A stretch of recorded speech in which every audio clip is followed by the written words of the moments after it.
Good morning. Welcome to Hindu Newspaper Analysis 30th November 2022. Doubling court strength won't end pendency Supreme Court. In a PIL seeking increase the number of judges in High Court and District Court to solve the pendency, in that PIL, Justice D.Y. Chandrachud observed that doubling the number doesn't reduce the pendency. It is well-known fact that in 2016, Law Ministry gave a report stating there were 18 judges for 10 lakh people in India. Whereas if you see UK or any other countries, it is more than 70 like that.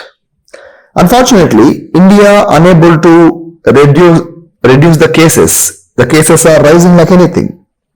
I want to quote 2018 Government of India data, National Judiciary Data Grid. It stated, in and around 3.84 crores cases pending in India. And private legal agencies like Vidhi Legal Center, even in one of its paper mentioned that there may be 4 crores cases pending in India. The worst scenario can be seen in the subordinate courts or district courts.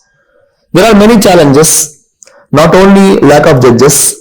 Even Finance Commission, 13th Finance Commission highlighted lack of courtrooms, infrastructure, and it is also well-known fact that the recent crime scenario or crime domains are changing from cyber, economic issues, and even technical issues. So, Indian judiciary overall need a long-standing reforms and even a technocratic reforms in judiciary. Now this article highlights one of the major issue, that is lack of judges. So we will take a separate session on the judicial reforms so that it will be easy for us to comprehending the complete information. Next article, Manipur gambling dens slip further into illegality. Now the issue of gambling even in the debates of Constitution Assembly also. I would like to say that there is an act called as the Public Gambling Act 1867, which is a central law prohibits the running or being in charge of gambling houses. Now what is interesting is Constitution placed this gambling in the state subject, and state can formulate laws and to make some regulations over gambling. Of course, gambling is nothing but a social evil. Supreme Court in one of its observations said that gambling need a correction because it will not only impact the economic livelihood options, it also impact the social structure, that is marriage and family relations.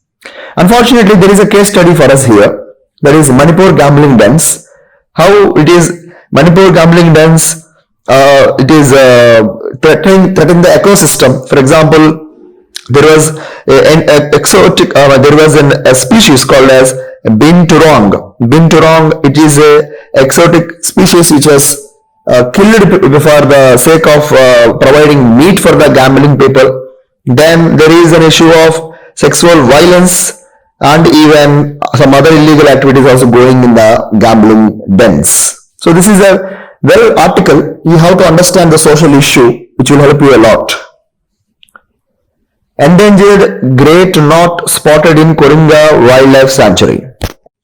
Now, the name of the species is important, great knot. At the same time, the Koringa Wildlife Sanctuary is also important. It is located in Kakinada, Andhra Pradesh. It is a third largest stretch of mangroves in India, and it is home to critically endangered white-backed vulture and long-billed vultures.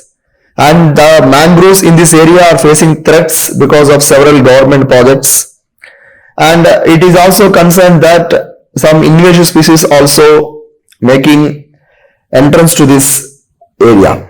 So this is a quite important article in point of our prelims point of view. Just go through the article and get the information. Next article talks about settling the language for cooperative federalism. Very recently, we do have a statement from the Home Minister, Amit Shah. He stated that India should have a national language in the form of one nation, one language. Of course, that may be an election stunt. However, it raises some serious questions. Most of the questions are addressed by Hamid Ansari, one of our former vice president and is a voracious writer on several issues. So he mentioned that language identity is a symbol for cultural diversity in India. Constitution recognized this diversity in Part 17 of Indian Constitution. Article 343 to 351 talks about language itself. And here 345 mentioned states can choose their own language. Later it even mentioned that states are independent to formulate language formulas even in the legislative assemblies under Article 345 itself. However, there were several problems with this language formulation. For example, from the union government point of view, they tried to implement the one article in a different manner. For example, Article 351 said that develop the Hindi, and this should be the official language, not as the national language. However, it was misinterpreted, and it even tried to frame Hindi as a national language. In fact, one of the constitutional observation was 8th schedule of Indian Constitution talks about official language of India, meaning every language once kept in the 8th schedule should have the status of official language. Unfortunately, governments tried to bring Hindi as one of the official languages. In fact, some people will say national language, but it is not mentioned in the Constitution. Constitution doesn't give explicit interpretations on national language. Now, apart from that, it is also mentioned that other languages also got respect. For example, Article 344 Clause 3 said that non-Hindi people should get their chances in the public services. In fact, if there is any tussle about the non-Hindi and Hindi people, President can decide to appoint this non-Hindi people. So, you need to understand that Constitution doesn't talk about official one language, that is one language, one nation, or Hindi as the official national language. But time and again, political parties, particularly from the national governments, trying to raise the demands of the national language, which is even affecting the cultural and diversity. So for the cooperative federalism, it is the power sharing is the key element. Apart from power sharing, there is an element called as power accommodation. And in that, culture accommodation is one of the core component. So government should give up their language assertions and cultural assertions, and they should follow the spirit of Constitution in the name of cooperative federalism. Next article talks about EWS are well represented in higher education. This article, I'm not going to deep into the article because we already had a brief about EWS articles. I want to convey that EWS reservations debate which was happened in a recent past.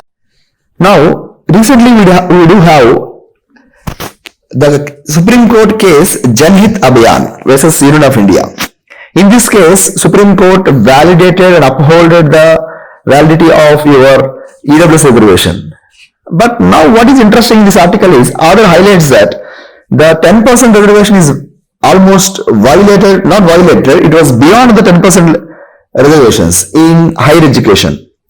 So that is the thing which was presented by the authors in the long data, but conclusion they said that EWS students are overrepresented in higher education. That is the only thing we can write, like we can write in the violation of the implementation of EWS evaluation or concerns in the EWS evaluations. We can write this point, that is people are overrepresented, EWS reservations people are overrepresented in higher education. That is one of the concern, because they are not they are beyond the SCs and STs in reservations.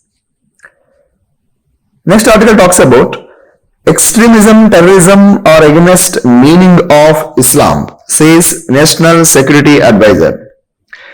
Here, the radicalization and even extremism are somewhat very close terms and which are affecting not only India, even different countries.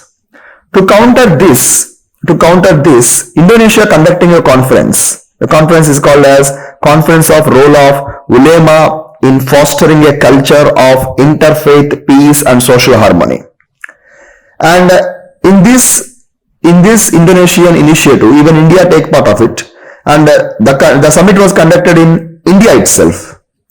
Now they want to counter the trends of radicalization or terrorism or even any other extreme forms through Islam itself. So for this, they want to bring Islam community leaders and religion leaders to speak about against the radicalization. That is a very welcome step. Even Indonesia did previously also. Now Indonesia helping India to counter these trends. Next article, BSF all-women patrol team shoots down parked drone, seizes 3 kgs of narcotics. Couple of months back, I recalled one notification from Government of India, which said that extension of jurisdiction of BSF. But that extension doesn't took consent from the states. That created a lot of tussle. Even cases were filed in different Supreme Courts, different High Courts also.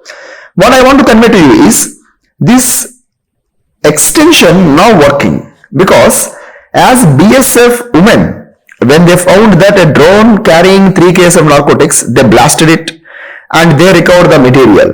Now you have to understand that the border areas like Punjab are somewhat close to Pakistan, and Pakistan is somewhat close to Golden Crescent, because Golden Crescent countries, Iran, Afghanistan, Pakistan, are very famous for export of narcotics.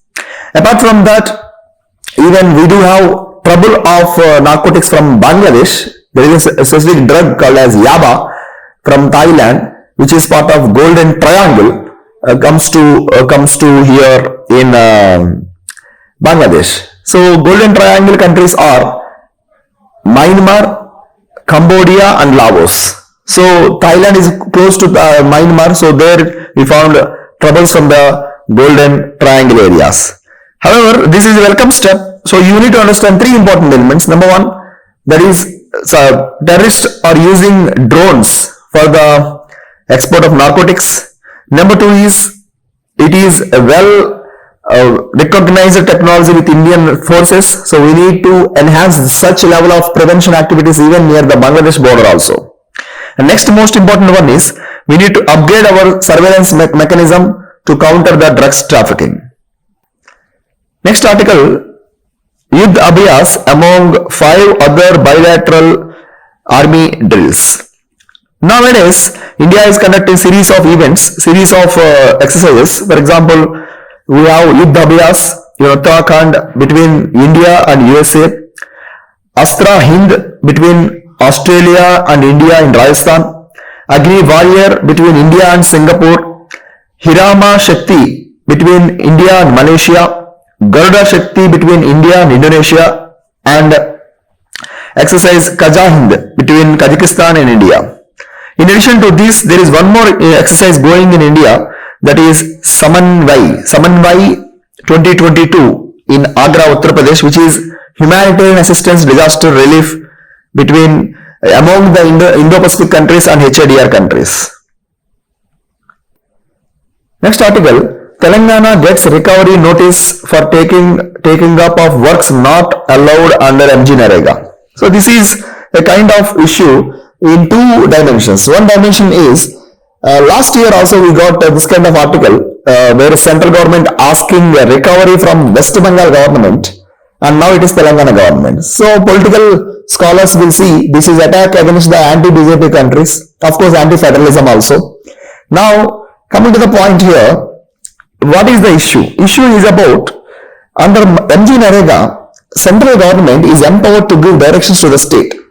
Section 27 of MG Narega Act mentioned central government can give directions to the states for the implementation of MG Narega works. In that manner, they gave directions. State government of Telangana stated the funds are diverted to create food grain structure buildings or storage buildings. Food grain storage buildings.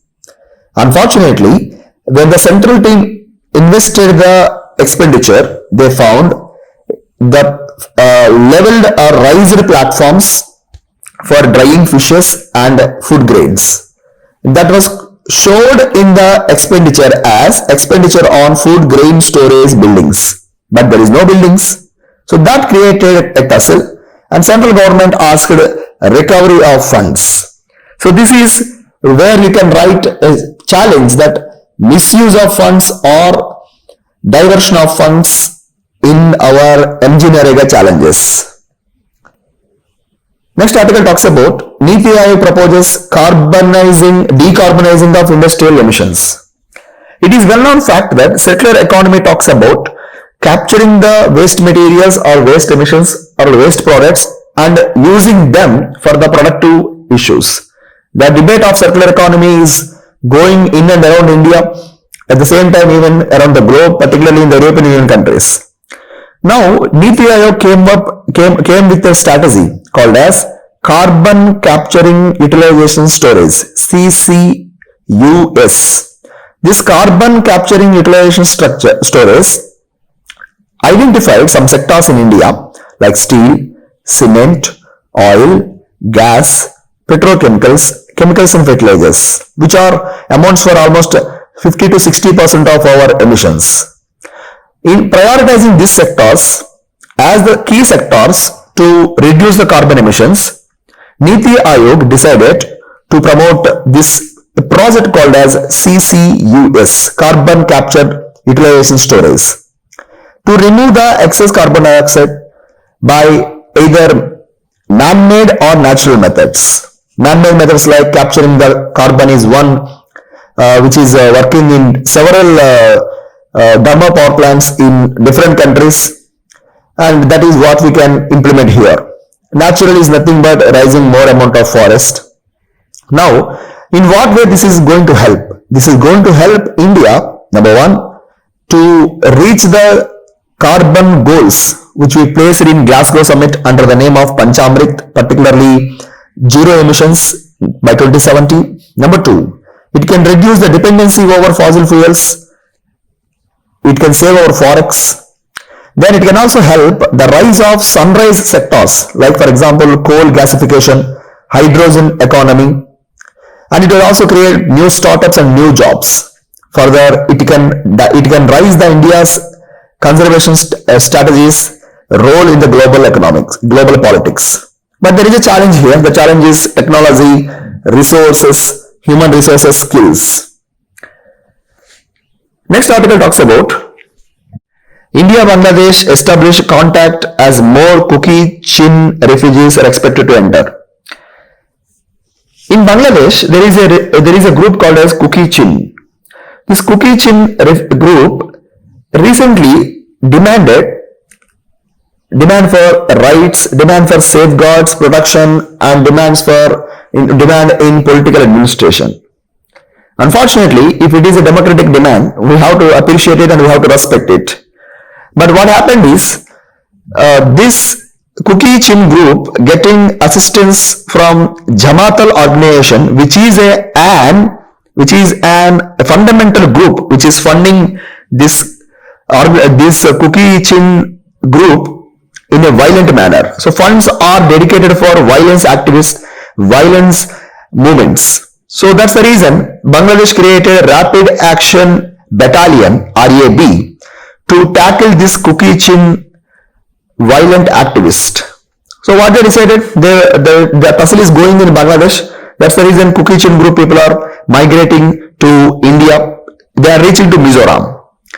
Now there is no obligation in India because India doesn't sign this UN Refugee Convention 1967. So even if India is not bounded to accept them. Unfortunately, there is one act in India which says that the undocumented refugees can be returned unprosecuted as per a Foreigners Act. However, India and Bangladesh now coordinating each other in tackling this issue. Let us wait and watch for the next developments. We are well aware that already India and Bangladesh facing an issue regarding Rohingyas.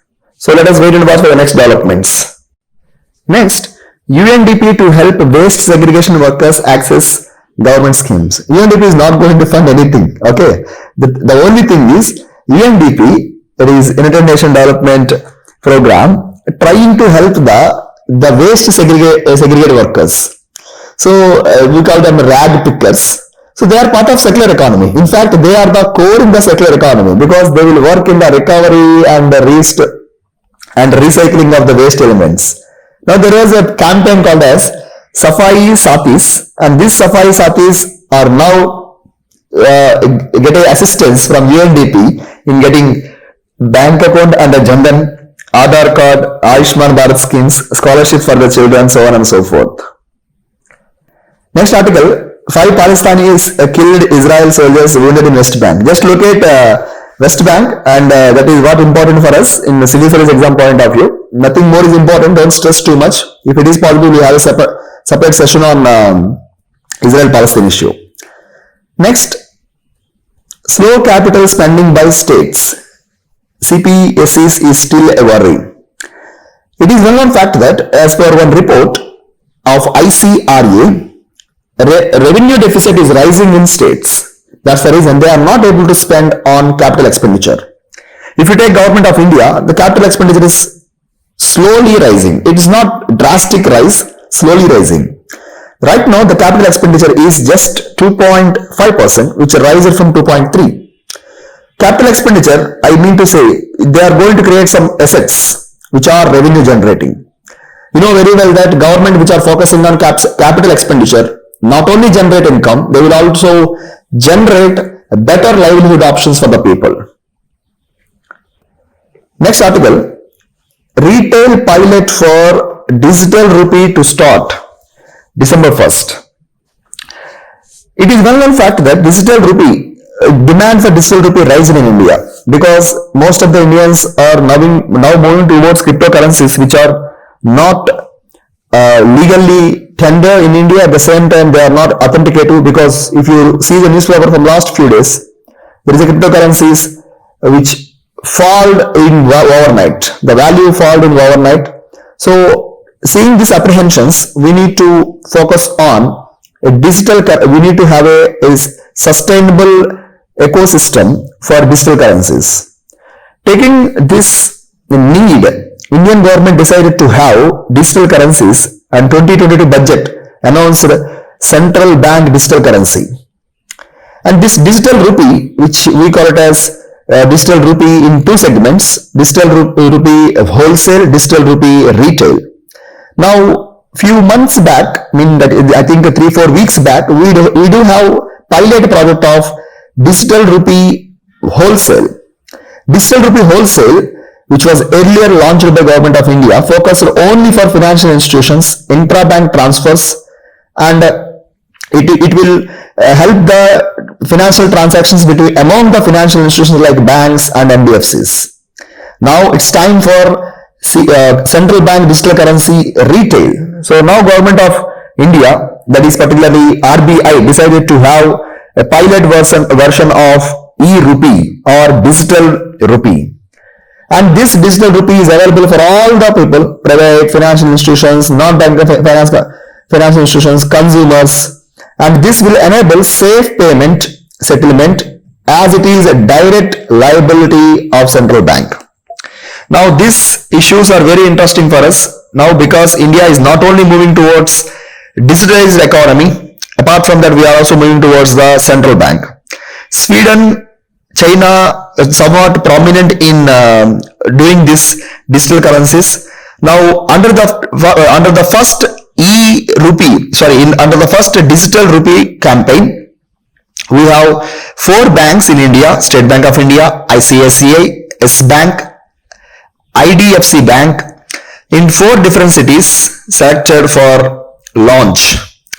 Apart from that, they want to include more banks, and this will help central bank, and this will help central bank in making digital currencies viable and even accessible for the people. Let us wait and watch for the next developments. Next article highlights about lack of strategic voting, a study of Uttar Pradesh. The article is very important for political science students, but for our point of view, the most important element is the most important element is they is mentioned about one law. The law is do-Virgar law. This do-Virgar law is a famous law in electoral issues. So here, what is this do-Virgar law states about? A French scholar gave this idea. He mentioned that in a democracy, and if the voting system is single transferable vote or proportional representation, that decides the winning of the political parties. He said that in a single ballot majoritarian elections, they tend to have two-party system. In a proportional representation, there may be a multi-party system. So here, a study from Uttar Pradesh, which explained about a lot of data and everything, stated that in India also we can find this do-Virgar law, which stated that in elections you will find a competition between two parties if it is a single ballot elections. So that is what we can understand. They explained about different types of voters and everything. You can read about it if you are optional student for political science, and you can read if you are having passion about psephology and everything. Thank you so much and Jai Hind.